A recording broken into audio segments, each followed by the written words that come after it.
McDonald's, Coca-Cola থেকে শুরু করে অ্যামাজন, অ্যাপলের মতো যুক্তরাষ্ট্রভিত্তিক বহুজাতিক কোম্পানিগুলো বয়কটের মুখে পড়ছে ভারতে। ব্যবসায়ী নেতারা ও প্রধানমন্ত্রী নরেন্দ্র মোদীর সমর্থকেরা মার্কিন শুল্কের প্রতিবাদে যুক্তরাষ্ট্র বিরোধী এই মনোভাব উস্কে দিচ্ছেন। বিশ্বের সবচেয়ে জনবহুল দেশ ভারত মার্কিন ব্র্যান্ডগুলোর জন্য একটি গুরুত্বপূর্ণ বাজার। ক্রমবর্ধমান সচ্ছল ক্রেতাদের লক্ষ্য করে এরা দ্রুত ব্যবসা বাড়িয়েছে। মেটার হোয়াটসঅ্যাপ ব্যবহারকারীর দিক থেকে যেমন ভারতের অবস্থান শীর্ষে, তেমনি ডমিনোজের রেস্তোরাঁ ভারতে অন্য যে কোনো ব্র্যান্ডের চেয়ে বেশি। পেপসি ও কোকা-কোলার মতো পানীয় দোকানের তাক জুড়ে থাকে।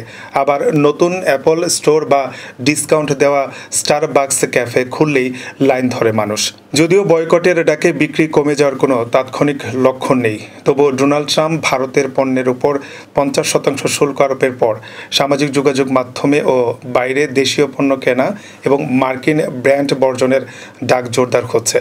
এতে রপ্তানিকারকরা ক্ষতিগ্রস্ত হচ্ছেন এবং দিল্লি ওয়াশিংটনের সম্পর্ক চাপে পড়েছে।